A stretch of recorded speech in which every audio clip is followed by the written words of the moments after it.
mind the gap.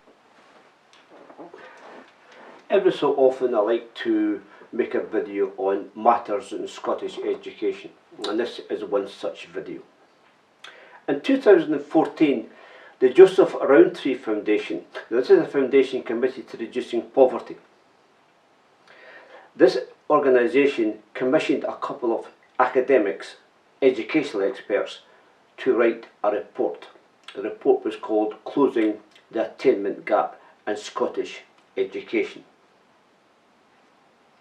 This was released in 2014 and it caused a wee bit of a stir, some alarm, and quite rightly so. So, this report, the Rowntree report, referred to another report that contained this graph, and as you can see, Scotland is at the top of 32 countries. That's a good thing, you would think. Here's a graph that's got something to do with education, and Scotland is at the top. Surely that is a good thing. Well, it unravels a wee bit when you look at the labels. We're at the top because we've got the largest attainment gap in a particular category, and this category is reading. Look at the graph and you will see the figure 2 years and 9 months. What does the 2 years and 9 months mean? Well, what they've done is this. They took a sample of poor 15-year-old boys who were high achieving and rich 15-year-old boys who were high achieving, and they compared the reading levels. And the reading level of the richer boy was 2 years and 9 months ahead, which means the poor boy is 2 years and 9 months behind. And that's a fundamental problem. You've got to remember though, we're not comparing reading, we're not saying that the high achieving poor boys are poor readers. We're not saying that at all. They could be perfectly good readers. We just know they're 2 years and 9 months behind the richer peers. The black line in the middle is the error margin, so it could be anywhere between 2 years and 1 month and 3 years and 5 months. Scottish education does not serve the most vulnerable children well, and the gap in educational attainment between pupils from the richest and poorest backgrounds is wider than in many similar countries. Is wider than in many similar countries. That's a bit of an embarrassment. That's a wee bit of a shocker, in fact. Scotland has got a fine educational history, so why is it the boys and girls from our poorer backgrounds attaining much worse than the boys and girls from our richer environments, and why is it so bad in Scotland, much worse than in other countries? Well, since that report was published in 2014, the following year another report was published from the Organisation of Economic Cooperation and Development. They published a similarly critical report on our attainment gap. It was clear then that Scotland has got a pretty fundamental problem, because nobody cares more about social justice than we do, and we want a fair and equal society as much as we can achieve. But we've got this vicious cycle, you see, because poverty contributes to low attainment, and low attainment contributes to poverty. So it's a vicious cycle of the most insidious type, and we have to get out of it. So one way to get out of it is to spend money, to invest in the problem. And investing money we have and we shall. Because between 2015 and 2025 we will have spent £2 billion. £2 billion we will have spent on solving this attainment gap. That's a colossal amount of money. It is a fortune. And of course, the more the money, the more the accountability.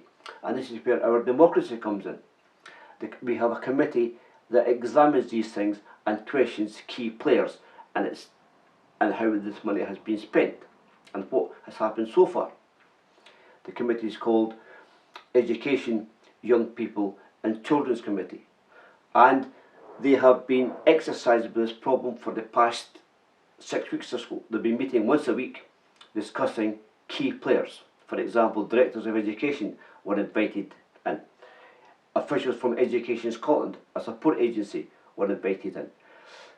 Educational professors were invited in.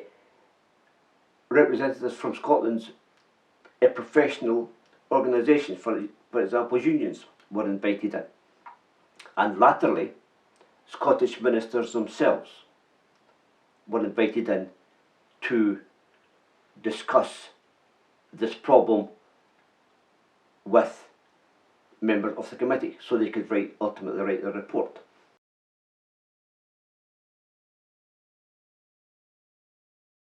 So we know at the moment that prior to the pandemic we had what we were told was very limited progress against the government's targets on closing the attainment gap, and that's Audit Scotland's words. We know now that we have the largest ever gap in attainment between the richest and the poorest groups after post-pandemic.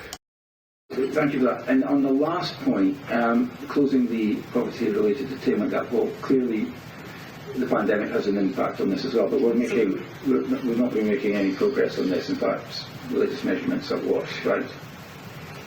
This claim that we were making progress before the pandemic, it was pretty marginal, and the rate of progress at that rate would take another 35 years to close the attainment gap. So we can't really be satisfied. Thank you for that, Willie. Thank you for that, Stephen, and thank you for that, Michael. The clear message is this: despite our initiatives, despite our insights, despite our undoubted hard work, and despite the taxpayers' money we have spent on this, the attainment gap is as bad as it has ever been, if not worse, and we can't blame the pandemic. This is a bit of a problem because the Joseph Rowntree Foundation and many others firmly believe one way to reduce poverty is to increase attainment among the poorest in society. Increase the attainment among the poorest in society, or reduce the attainment gap, you'll have a fairer world and a world less impoverished. We believe in that. But the testimony from these committee meetings seem to be saying something dreadful. Scottish education has no relevance for reducing poverty in the future. That's a damnation of a conclusion, and it's a fair one. But to answer the question why, we need to look at a bigger picture. Now, on the 18th of May 2022, Willie Rennie asked Shirley Ann Somerville, the Cabinet Secretary for Education, this fundamental question. In actual fact, it's really the question that should be answered before we spend even one penny on solving this problem. This is the question.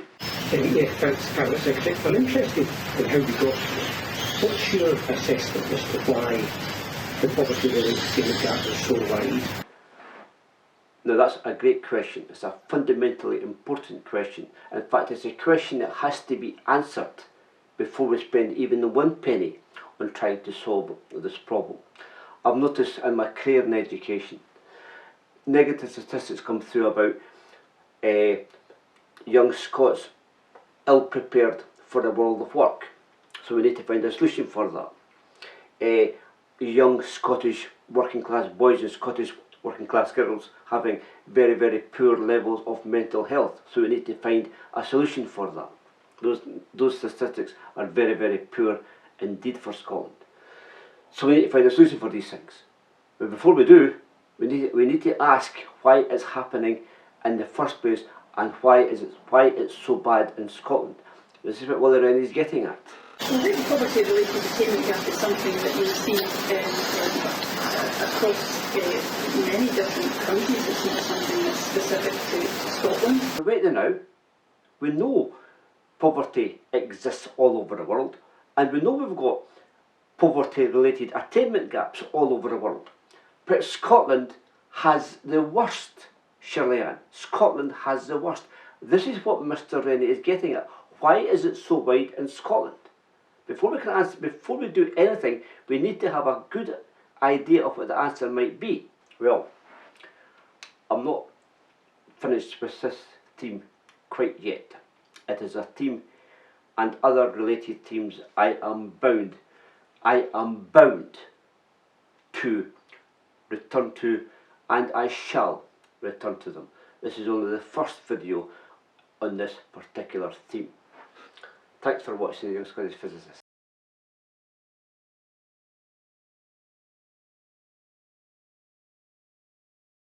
Mind the gap.